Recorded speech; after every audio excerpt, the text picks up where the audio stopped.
tem como título aqui, Éfesos, Nós estaremos estudando sobre este livro tão maravilhoso, que é uma exposição sobre as riquezas da graça, misericórdia e glória de Deus. Essa lição ela é muito proveitosa, A gente vamos aprender muito sobre este livro maravilhoso. Glória a Deus por isso. A nossa lição de hoje, ela tem como título, a primeira lição. Estou usando a do irmão Agno, porque deixei a minha lição lá em Belém. Amanhã, escola bíblica lá de manhã. Tem como título, o maravilhoso propósito da salvação. Então, nós vamos estudar sobre esse maravilhoso propósito da salvação na vida do ser humano. Texto Paulo diz: como também nos elegeu nele antes da fundação do mundo, para que fossemos santos e irrepreensíveis diante dele em caridade. Está em Éfesos, capítulo 1, versículo 4. A verdade aplicada diz: Deus nos deixou essa epístola para revelar a grandeza de seu plano de salvação. Um projeto elaborado antes de tudo existir. A nossa leitura está no livro de Éfesos, capítulo 1, versículo 1, 2, 3, 4, 5 e 6. Quem não está com a lição pode abrir a sua Bíblia e vamos ficar de pé para fazermos esta leitura da palavra de Deus. Éfesos capítulo 1, versículo 1, 2, 3, 5 e 6. Glória a Deus. Paulo, apóstolo de Jesus Cristo, pela vontade de Deus, aos santos que estão em Éfeso e fiéis em Cristo Jesus. A vós graça e paz da parte de Deus, nosso Pai, e do Senhor Jesus Cristo. Bendito o Deus e Pai de nosso Senhor Jesus Cristo, o qual nos abençoou com todas as bênçãos espirituais nos lugares celestiais em Cristo, e nos predestinou para filhos de adoção por Jesus Cristo, para si mesmo, segundo o beneplácito de sua vontade, para louvor da glória da sua graça, pela qual nos fez agradáveis a si no amado. Querido Deus e eterno Pai, permanece conosco. Temos uma escola bíblica abençoada. Fala aos nossos corações, Senhor, de conformidade à tua vontade, a inspiração do teu Espírito Santo, para que possamos aplicar esta lição hoje e sempre. Amém e amém. Poder sentar os irmãos, as crianças vão ali para com ele, tá bom? Tem 3 crianças, E eles ali ver como faz com as crianças. Poder sentar os nossos queridos irmãos. Então nós vamos nesse momento, irmão, estar estudando esta lição, o maravilhoso propósito da salvação. Qual é o propósito maior da salvação? Quem sabe me dizer alguma coisa? Qual é o propósito maior da salvação? Porque propósito é uma coisa, Salvação é outra. Então, suponhamos, o que é propósito? Alguém pode falar alguma coisa? O que é propósito? A Bíblia vai dizer, varão, que o Senhor, Jesus Cristo sendo forma de Deus na terra, assim mesmo se humilhou, foi obediente até o fim, até a morte na cruz. Eu acho que um dos propósitos foi a vinda do nosso Messias para poder nos salvar. Isso.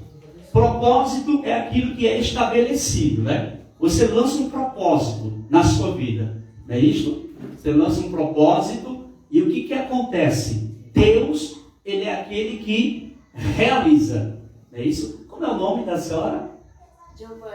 Giovânia. Eu entendo como propósito, só para acrescentar o que o irmão falou, é Sim. aonde você quer chegar, ou aonde vai chegar. Isso, que lindo, bênção, Deus abençoe. Ela fez o sinal assim com a mão e muito bom. Então, exatamente isso é realmente propósito, Aquilo que você estabelece. Você diz, não, eu vou conquistar isso, eu vou alcançar isso aí, você alcança. Então, isso é um propósito. Então, a vida do ser humano, ela é estabelecida de propósito. Não é isso? Todos nós temos propósito. Se eu fosse perguntar aqui individual, a nossa querida Giovânia, que está aqui, os demais que estão aqui, se a gente for perguntar qual o seu propósito, você diz, não, eu tenho um propósito de alcançar isso, eu tenho um propósito de fazer aquilo. Então, a vida do ser humano é cheia de propósito. Mas o que nós estamos focando aqui na noite desse dia é o propósito da salvação. Por quê? Porque o ser humano estava perdido. O ser humano estava perdido, mas Deus pela sua infinita misericórdia, mesmo vendo o ser humano perdido, porque Deus, já falei várias vezes aqui, quando Ele cria o homem, cria a mulher, Ele cria para um propósito. E qual foi o propósito primordial que Deus criou o homem e a mulher? Primeiro, para o adorar. Deus cria o homem com espírito de adorador.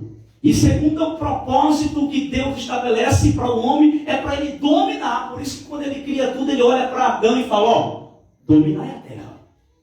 O propósito de Deus com a criação é essa. Ele criou todas as coisas e também criou o ser humano e colocou para dominar. Então o ser humano, ele tem esse poder em suas mãos, mas o pecado, a desobediência, foi que fez com que o ser humano perdesse esse domínio. Porque a Bíblia Sagrada vai nos dizer claramente que Deus impõe limites. Deus criou todas as coisas, Adão, Eva, foi criado, foi formado o seu corpo do pó da terra, e o que acontece? Está ali o propósito, está aqui, ó, dominar. Só que o que acontece? O homem não aceita limites. O segredo, irmão, na vida do ser humano é atender para os limites que Deus impõe sobre a vida dele. E o ser humano, ele é ruim para pegar os limites. Às vezes a pessoa sabe que aquilo não pode, mas ela quer fazer. Sabe que aquilo ali não convém fazer, mas quer fazer. Porque, ou seja, é um limite. Não. Se você sabe que não pode, já está dizendo, é um limite para você. Aquilo ali não é para você. Aquilo ali não serve para você. É um limite que está na vida do ser humano. Mas o ser humano, mesmo assim, avança os limites estabelecidos. Por isso que quando Deus coloca Adão e Eva no jardim, fala para que eles não comessem do fruto. Ó, vocês podem comer de tudo que está aí. Tudo que foi criado está aí. Vocês podem comer. Mas, daquela árvore, o conhecimento, o bem e o mal, não come dela. Mas o que acontece? Aí vem agora a curiosidade. A curiosidade da mulher em querer comer do fruto. Então, quando Eva toma um fruto ali, que a Bíblia não revela que fruto é esse, né? As pessoas botam uma maçãzinha, as pessoas botam aqui, mas a Bíblia não revela que fruto é esse. Então, o que acontece? A mulher come e leva para quem? Para Adão. Aí, quando Adão come, consome. Aí, ou seja, foi consumido a desobediência. E o que é desobediência? Pecado. Então, quando acontece isso aí, o que acontece agora? O ser humano fica destituído da glória de Deus. O ser humano perde aquela intimidade, porque a Bíblia diz que na virada do dia sempre Deus aparecia, interagia com Adão, interagia com Eva, cultuava junto com ele. Por isso que quando chega, fala, aonde estás, Adão? Pergunta, aonde estás, Adão? Por quê? Porque Deus sabia que Adão já tinha perdido aquela essência que ele foi criado. Então a única forma que Deus tinha agora, irmã Mara, nossa evangélica, irmã Sene, os irmãos que aqui estão, para trazer novamente o propósito que foi primordial lá no Éden, criado, estabelecido, foi agora por meio da salvação. Porque Deus não criou o homem para morrer. O ser humano não foi criado para morrer. O ser humano foi criado para viver eternamente. Mas o que acontece? O pecado estabelecido por Adão e por Eva fez com que agora o ser humano ficasse limitado. Por isso que hoje nós passamos pela morte. Mas o homem não foi feito para morrer. Mas a Bíblia diz, o salário do pecado é a morte. Mas o dom gratuito vem da parte de Deus.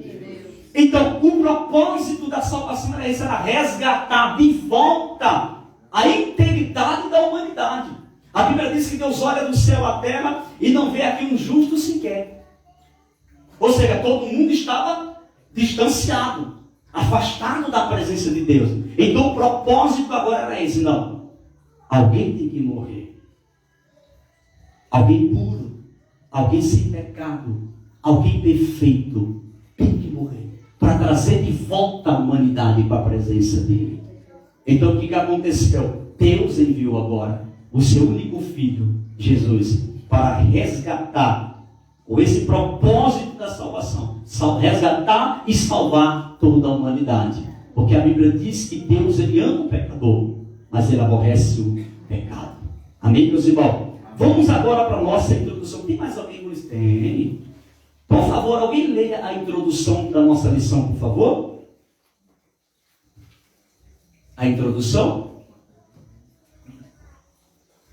A narrativa paulina da epístola escrita nos Efésios nos revela o maravilhoso plano da salvação, idealizado por Deus desde a fundação dos tempos. Efésios 2, 8 e 9. Isso. Então percebam, a narrativa paulina da epístola escrita aos Efésios nos revela o maravilhoso plano da salvação. Então, se você ler o livro de Efésios por completo, do capítulo 1 até o último capítulo, você vai ver que o central do texto, da narrativa e do livro é a sua salvação. Porque o foco central é mostrar a importância da salvação, o poder que há na salvação da vida do ser humano. Porque quando o ser humano adquire essa salvação, ele é liberto desse mundo. Eu digo isso porque eu já usei várias vezes aqui. Quem era eu? Nenhum dos meus irmãos que está aqui me conheceu anteriormente. Já falei várias vezes aqui, nasci no berço evangelho, mas me afastei do evangelho, me afastei da presença de Deus. E nesse período que eu me afastei, eu entrei numa vida turbulenta, eu entrei numa vida terrível. Mas o Senhor me resgatou, que entrou agora para 18 anos, que o Senhor me trouxe de volta para a sua presença. Então o que eu quero dizer? Mas o plano de Deus sempre estava de pé sobre a minha vida, como está na vida de cada um de nós. Porque o propósito que Deus tem para o nosso irmão Henrique, no sentido individual, será realizado. O propósito que Deus tem na vida da nossa irmã, no seu individual, será realizado. Porque é propósito de Deus. Agora existe um propósito coletivo. E esse propósito coletivo, ou mais conhecido como internacional, é para todos. Que é a salvação. Porque Jesus, quando morreu lá no Calvário, ele não morreu para 2, 3 pessoas. Não, ele morreu para todos. Então o plano da salvação foi isso, irmão. Jesus agora deixa a sua glória, deixa os céus de glória. Agora o seu corpo humano é gerado ali no ventre da nossa irmã Maria. Ele cresce, cumpre o seu ministério nessa terra. Aos 30 anos é batizado no Rio Jordão. 3 anos segue-se o seu ministério. E o propósito da salvação, Jesus pregava nas aldeias, pregava aonde ele passava, nas cidades, ele pregava, ele mostrava a graça, ele mostrava a salvação, ou seja, o propósito da salvação estava em vigor. E eu quero dizer uma coisa, esse propósito ainda está de pé. Esse propósito ele não finda. Sabe quando é que vai findar esse propósito? Depois que Jesus voltar. Porque enquanto Jesus não voltar, esse propósito da salvação está aí para toda a humanidade, irmão. Então todos nós temos essa graça sobre as nossas vidas. Porque graça significa o quê, irmão Henrique? Favor não merecido. Eita, já, isso é favor não merecido. Quem é que merecia, né, Giovana? Nenhum de nós. Ninguém merecia que Jesus pagasse aquele preço tão alto lá na cruz por nós. Mas ele fez. E quando ele estava ali na cruz, você está pensando que Jesus estava preocupado com a dor que ele estava sentindo? Não. Você acha que Jesus estava preocupado com o que ele estava sofrendo ali? Não. Porque por trás daquela dor, por trás daquele sofrimento existia um propósito.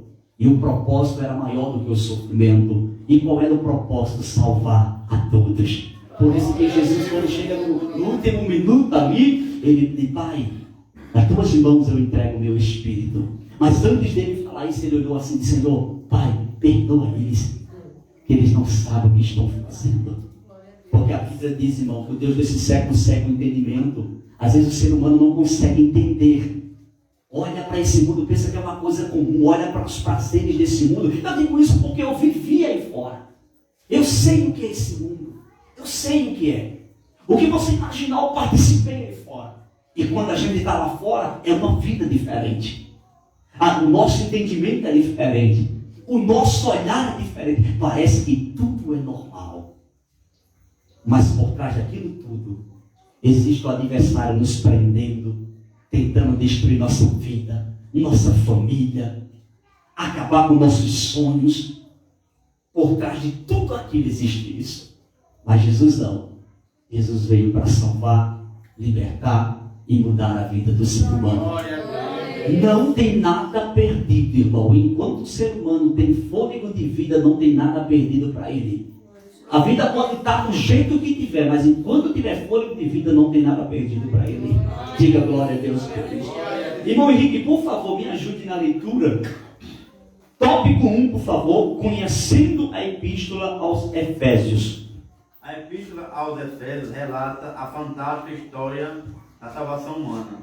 Inspirado pelo Espírito Santo, Paulo nos revela a nova dimensão alcançada através dela, a qual insere toda a raça humana debaixo da poderosa e imensurável graça divina. Então já percebeu, irmão Henrique, que a graça de Deus, ela alcança todos. A questão é que o ser humano em si, às vezes, não deixa que essa graça se aproxime dele. Ou seja, se afasta dessa graça. É Jesus querendo abraçar, é Jesus querendo mudar, é Jesus querendo transformar a vida da pessoa, e a pessoa sempre recuando, se afastando da graça. Mas quando o ser humano se aproxima dessa graça, que é Cristo Jesus, não tem nada que ele não mude, irmão. Oh, glória a Deus. Aleluia. Continue lendo, por favor, irmão Henrique. Ponto 1, tópico 1, né? Isso. A epístola aos Efésios. A epístola é uma contemplação do plano de Deus, Sim. realizado em Jesus Cristo e na igreja, com a consequente exortação de colocá-lo em prática em todos os atos da vida. Sim. Paulo destaca a função cósmica de Cristo, seu domínio sobre os poderes angélicos e sua soberania sobre todo o universo. Está em Efésios 1, 20 e 21. Isso.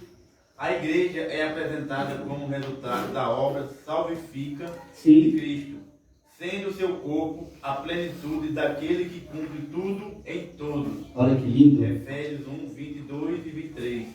Formada por judeus e gentios, nascidos de novo e feitos um único povo de Deus. Olha aí, um único, lindo varão. A graça de Deus tem um poder tão lindo. Ou seja, né, é como a Bíblia diz, Deus ele não olha como o homem vê. Ele não vê como o homem vê. O homem olha e menospreza. O homem olha, às vezes, e rejeita, né? Mas Deus não. Deus olha com aquele amor de misericórdia. Porque a Bíblia diz que Deus, ele não faz acepção de pessoas. Ou seja, ele abraça todos, irmão. Por isso que nós não podemos dar margem a pessoas que falam que existem congregações verdadeiras. Né? É verdade. Uma Exato. palavra dessa, nós vemos que Deus não faz acepção de Não faz acepção, porque o foco de Cristo, o foco de Deus é resgatar o povo. Ou seja, é o único povo. Independente da placa denominacional. O que Jesus quer, irmão, é que aquela pessoa sirva a Ele como a Bíblia diz. O que vai impedir de você alcançar a sua salvação se você não viver a Bíblia como ela diz? Aí se você contradizer a palavra, aí independente do lugar que você estiver, a sua salvação pode estar em risco. Mas o que me chama a atenção é que Deus não faz acepção de pessoas. Ele olha para todos de igual modo. Independente, às vezes a pessoa está caída lá na rua. Às vezes você olha assim, a pessoa caída, embriagada, aí olha, meu Deus, essa situação serve para nada. Enquanto o ser humano olha assim, aí Deus olha assim e fala, não, se ele se encontrar comigo, eu mudo a vida dele. Glória a Deus. Eu transformo a vida dele. Eu já vi Deus transformar a vida de pessoas que você nem imagina, irmão. Ninguém dava nada. Traficantes, pessoas que viviam escravizadas na prostituição. Irmão, pessoas que tinham vários homicídios na vida. Jesus vai e transforma. Isso é graça, varão. Porque quando a Bíblia diz aquele que me confessa diante dos homens, eu confessarei diante do Pai. Isso é graça, varão. E o plano da salvação está de pé. Glória ao nome de Jesus. Continue lendo, por favor, irmão Henrique. E é também o templo que tem o próprio Jesus Cristo como a pedra angular, que Isso. está sendo construído pela ação do Espírito Santo. Pode continuar lendo.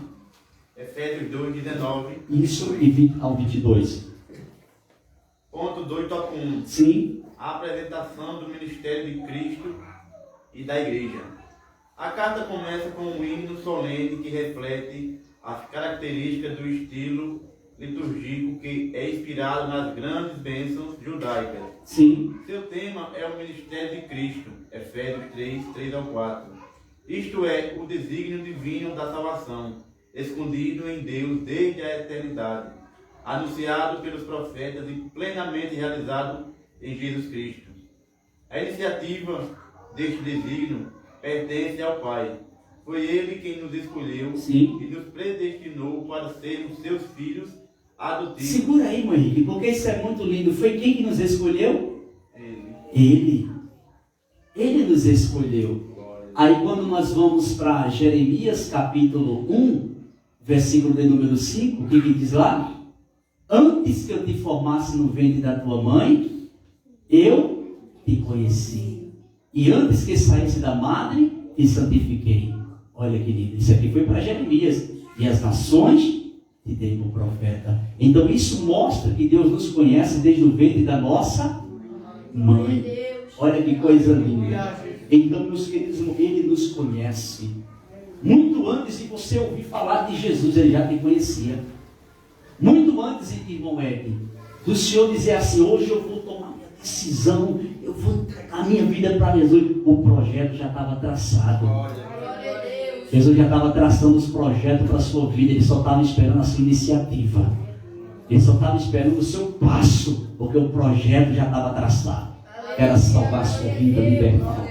Continue lendo, por favor, irmão Henrique. Mas quem cumpre a ação salvadora do Pai é seu Filho amado. Sim. Está em Efésios 1:6. Através do Espírito, que é o penhor de nossa herança na glória. Efésios 1:14. Continue lendo, por favor, irmão Henrique. A essência da epístola. Paulo deixa muito claro que não basta apenas contemplar o ministério de Cristo e Sim. bendizer ao Pai por seu desígnio de amor. É necessário viver esse mistério e ser coerente com esse desígnio. Se todas as coisas foram reunidas em Jesus, como os cristãos podem viver desunidos? É uma pergunta, né? É uma interrogação, isso. Na igreja existe uma diversidade de dons e funções, mas essa diversidade necessária, longe de ser um obstáculo à sua unidade, deve contribuir para enriquecê-la e torná-la mais manifesta. Como todo corpo e a maneira de um edifício, a igreja deve crescer constante e harmonicamente, com a contribuição de todos, até atingir a medida da estatura completa de Cristo. Está em Efésios 4, versículo de número 13. Eu aprendi o que, irmão Henrique?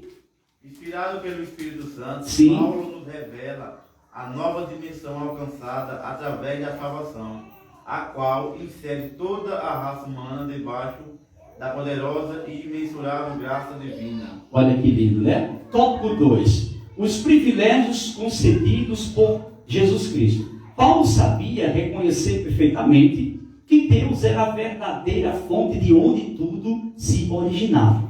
Ele tinha todos os motivos para bendizer ao Senhor em todo o tempo. Ele conhecia perfeitamente o que a graça nos havia proporcionado e como nos tornamos abençoados por meio de nossa aliança com Jesus Cristo. Graça e paz. Graça e paz era uma saudação muito comum na igreja primitiva. Você pode ver isso também, né? Em Éfeso 1:2, Filipenses 1, versículo 2, 2 Pedro 1:2, né? Graça e paz, né? Isso é uma coisa linda, essa expressão. A tradição judaica usava somente a palavra hebraica shalom, traduzida como paz, mas Paulo, divinamente inspirado, dá um sentido muito mais especial a essa saudação quando lhe acrescenta o termo grego charis, que pode ser traduzido como graça ou encanto. A palavra graça possui dois conceitos importantes. Aparece como um dom imerecido e retratando algo amável. Indica que na vida cristã deve haver bondade e encanto. O shalom, paz, significa tudo o que se relaciona com o bem supremo do homem. Paz, do grego, eirene indica a tranquilidade, bênçãos que desfrutam todos que estão em Cristo, por terem sido reconciliados com Deus. Portanto, graça e paz são duas expressões de enorme significado para a fé cristã. É por isso que existe uma importância muito grande quando você cumprimenta alguém. Ou seja, graça e paz, a paz do Senhor. É muito importante você transmitir essa paz. Eu costumo sempre dizer que é a pura realidade. A gente só dá, né, isso não sei, naquilo que a gente tem. Se você tem paz, você vai ter o prazer de dizer: paz seja contigo, paz do Senhor Jesus. Então, isso a igreja primitiva tinha essa prática, né? De saudar, de cumprimentar com a paz os seus irmãos. E outra coisa, irmão Magno, que existia naqueles tempos, eu volto já aqui para a lição, é que também existia uma forma deles se comunicarem, principalmente na época de perseguição. Porque o cristianismo sempre foi perseguido. A igreja primitiva passou por muitas perseguições. E eles tinham uma forma de se comunicar. Quando ele chegava em certo lugar e via que não podia chegar e dizer shalom ou paz e graça para aquela pessoa, eles mostravam um desenho de um peixe.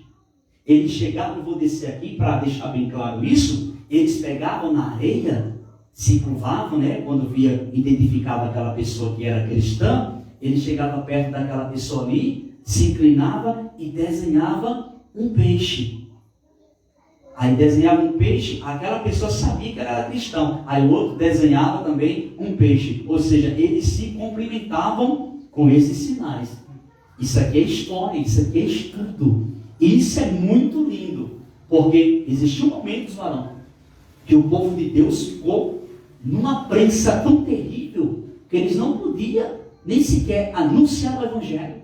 Por isso que Jesus é sábio, irmão. Jesus é o dono da sabedoria. Fica em Jerusalém, até que do alto seja revestido de poder.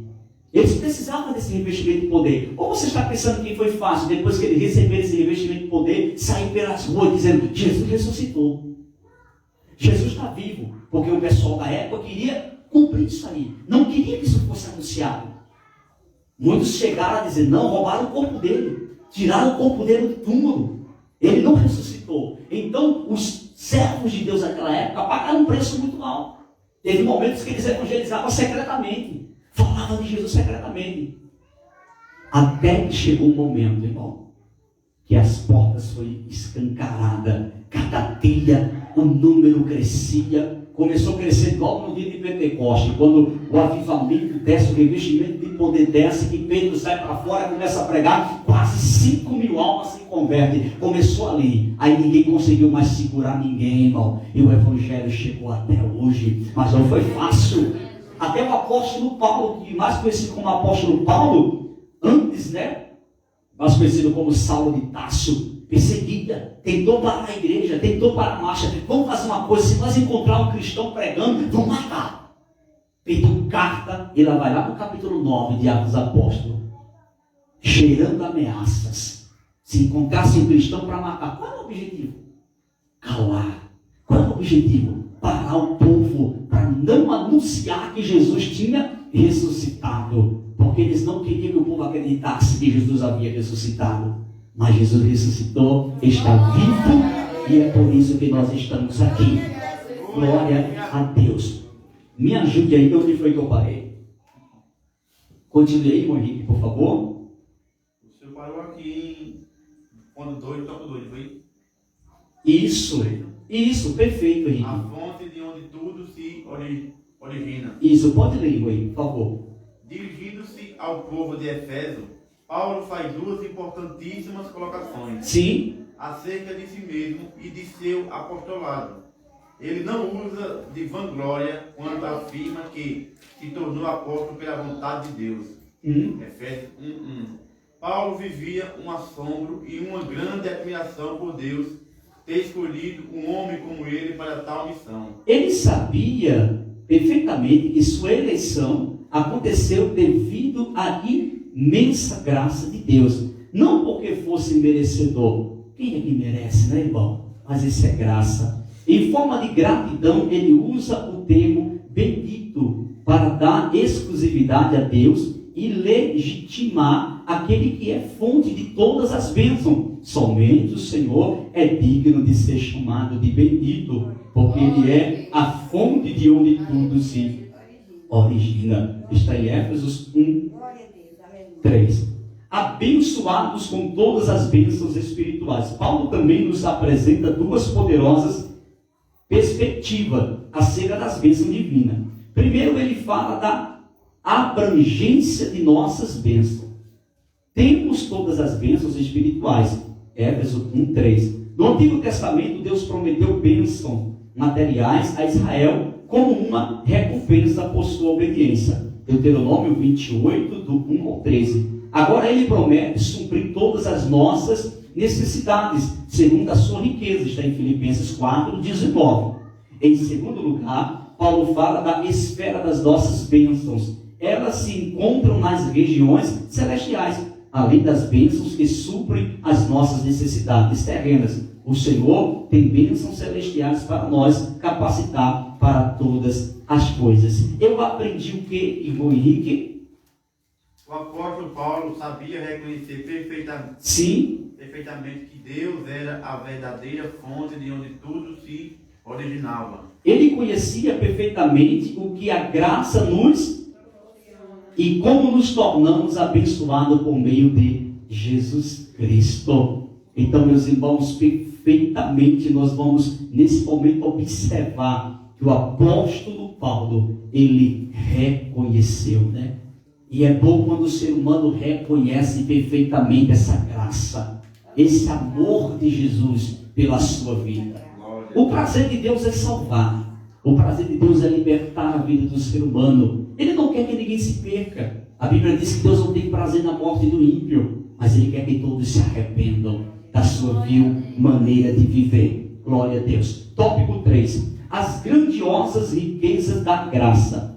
Nesta sessão, Paulo faz um relato das bênçãos recebidas em Cristo Jesus. Ele apresenta os propósitos de nossa eleição em Deus, os efeitos da redenção e como nos tornamos filhos para que pudéssemos desfrutar das riquezas dessa tão grande salvação. Glória a Deus.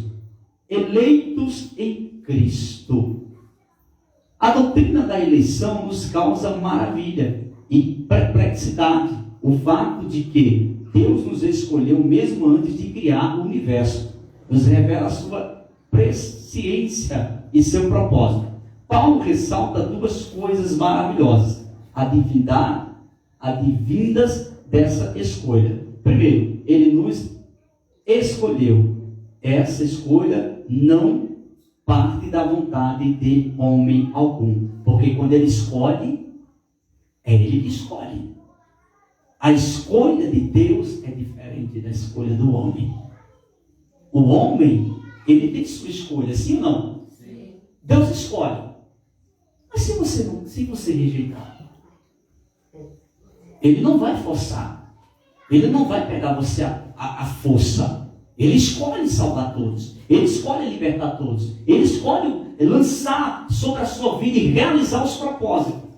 Mas se você quiser, porque Ele não faz nada forçadamente. Amém, meus irmãos?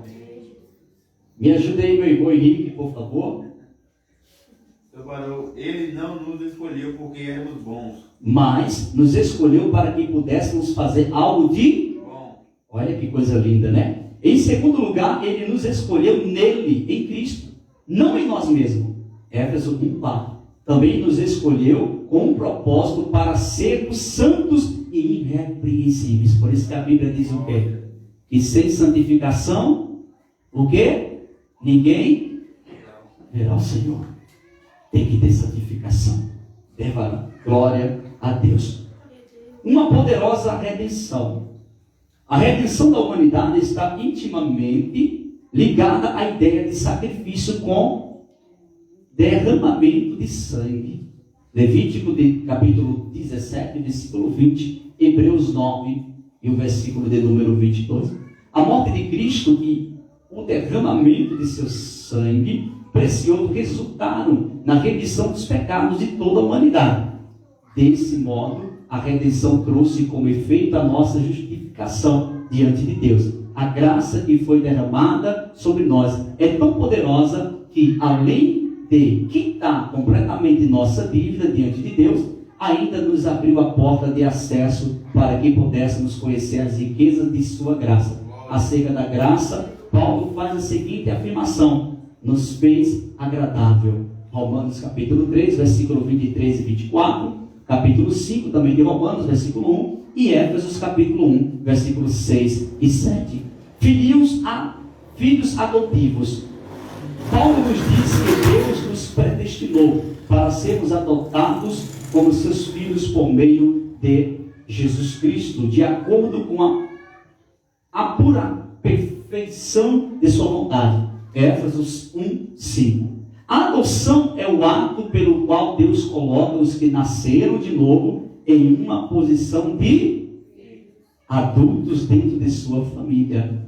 Esse nascimento só acontece após a nossa confissão, né? Quando nós confessamos Cristo como Salvador da nossa vida. Ele age dessa maneira para que possamos imediatamente nos apropriar de nossa herança e a desfrutar nossas riquezas espirituais, outorgadas pela graça.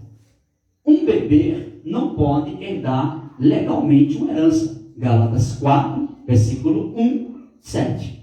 Isso significa que não precisamos esperar até nos tornarmos experientes na fé para nos apropriarmos de nossas riquezas em Cristo. Eu aprendi o que, irmão Henrique? O apóstolo Paulo faz um relato das bênçãos recebidas em Cristo Jesus. Sim. Ele apresenta os propósitos de nossa eleição em Deus, os efeitos da redenção e como nos tornamos filhos de Deus. Olha que coisa linda, né? Então nós temos que guardar, irmão, na nossa mente. Nós temos que guardar uma coisa, que o propósito de Deus é grande em nossas vidas, na vida de toda a humanidade. O propósito de Deus está de pé na vida do ser humano. Aprove a Deus que toda a humanidade, que todo ser humano, ele possa entender isto, que esse propósito está de pé para salvar e mudar a vida do ser humano. Conclusão, todos nós, 1, 2, 3, de acordo com o bom propósito de sua vontade, Deus, em sua presciência e adorável graça, elaborou desde a eternidade uma poderosa redenção para toda a humanidade. Em Jesus Cristo, Ele nos resgatou e nos adotou para nos tornar participantes das promessas em Cristo. Efésios 3, 6. E qual é a promessa? Um dia Ele voltará com poder. Glória a Deus. E o céu de glória que nos espera, irmão. E tudo está preparado. Meus irmãos, Jesus pode voltar a qualquer momento. Tudo já está preparado, irmão. E eu vou chegar lá. Pela graça e misericórdia desse Deus lindo, eu me esforço 24 horas para chegar lá. Fácil não é. A cada dia a gente renuncia esse mundo. A cada dia a gente renuncia às coisas desse mundo, irmão. Porque o mundo às vezes quer nos tragar. É que nem uma baleia, né? Você assiste um vídeo, tá aquele peixinho passando, de repente lá vem a bichona cabocona e... A mesma coisa é o mundo. Às vezes ele vem assim, ó, para querer nos tragar. E qual é o objetivo do mundo nos tragar? Nos tirar desse propósito tão lindo que é a salvação. Mas a Bíblia diz claramente, né? Resiste ao diabo e ele fugirá de vós. Se você rejeita os prazeres desse mundo, você vai ser forte. A cada dia. Não pense que, mas eu sou cristão, eu sirvo a Deus, não tem coisa difícil. Tem. A gente passa coisa difícil também. Mas há uma diferença. Porque quando a gente estamos na presença de Deus, quando a gente aceita esse propósito de salvação nas nossas vidas, que está em aberto para toda a humanidade, quando nós aceitamos esse propósito, claro, é diferente. As coisas podem estar de cabeça para baixo, mas a gente tem essa convicção. Como a Bíblia diz, o choro dura uma noite, mas a alegria, ela veio ao amanhecer. É diferente do ser humano aí fora. O ser humano, às vezes, quando está nos apertos da vida, nas dificuldades da vida, logo vem na mente: não tem mais jeito para mim. A solução é morrer. A solução é tirar a vida. A solução e não é. A solução é Cristo. A saída é Cristo. É Ele que dá, irmã, glória a Deus, vida para a humanidade. É Ele que nos dá vida. Glória a Deus, Ele cuida de nós. Quantas das vezes a gente passa tanto momento difícil, a gente às vezes vai dormir preocupado, mas a gente ora, coloca nas mãos de Deus e diz: Senhor, está nas tuas mãos. Faz a tua vontade. Quando pensa que não amanhece o dia, a gente já recebe a notícia que o negócio já foi resolvido. Porque, irmão, às vezes tem coisas que com as nossas mãos a gente não consegue fazer.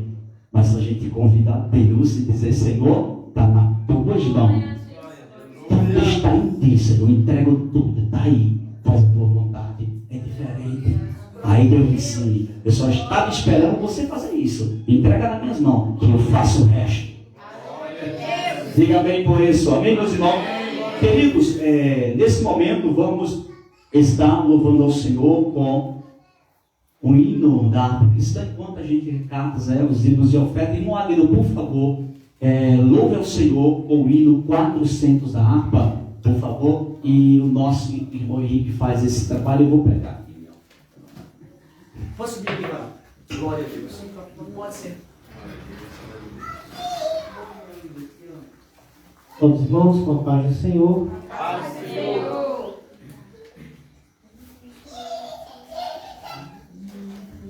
Glória a Deus. Em Jesus, vivendo cada dia, em Jesus, eu tenho alegria. Em Jesus, doce harmonia. Em Jesus, desfruto a paz de Deus. Em Jesus, a rocha inabalável. Em Jesus, o homem comparável. Em Jesus, o destino adorável. Em Jesus, o mal não temerei.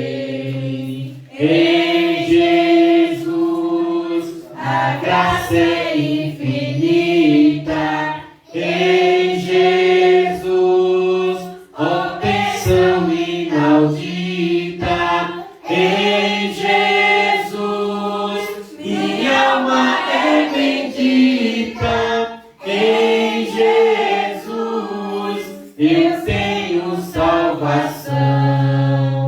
Em Jesus, não temo mal e a morte. Em Jesus, estou firmado e forte. Em Jesus, meu barco rumo ao norte. Em Jesus, eu sempre hei de vencer. Amém, meus irmãos, graças a Deus. Eu fiz um resumo desta lição hoje, irmão, não quis comentar muito, né? Mas na próxima lição a gente vamos estar aí explicando mais detalhadamente. Deus abençoe a presença de cada um, Deus abençoe de Giovana, né? Deus abençoe, muito obrigado pela sua vinda aqui, tá? As portas estão sempre abertas, conte sempre conosco. Vamos ficar de pé, vamos agradecer a Deus, e a oportunidade também está em aberto para aquele que quer decidir sua vida para Jesus. Jesus é bom e ama, tem um projeto vindo contigo, né? Jesus salva, liberta, transforma a vida do ser humano. Só depende de nós. A oportunidade, ela sempre está em aberta. Vamos orar? Querido Deus e eterno Pai, neste momento te agradecemos por essa escola bíblica realizada, Senhor. Conduz os teus filhos em segurança aos seus lares, continue abençoando, livrando e protegendo. Abençoe esse lar, Senhor. Abençoe as famílias desse bairro, Senhor. Tenha de misericórdia. Tu conhece cada família, tu sabe o que cada um precisa. Nesse momento também apresentando Giovana em tuas mãos, sua casa, sua família. Sempre com ela, Senhor. Abençoe todas as áreas da sua vida. Sabemos que o Senhor é aquele que tem o poder de fazer tudo. E nós queremos a vitória dela em nome de Jesus. Que a graça do nosso Senhor e Salvador Jesus Cristo, o amor de Deus a comunhão e as consolações do Espírito Santo seja com cada um de nós aqui sempre. A igreja diz amém. Cumprimento seu irmão com a paz do Senhor e um abraço nele, que foi muito bom você ter vindo hoje. Amanhã temos o culto com a família, amém? Deus abençoe.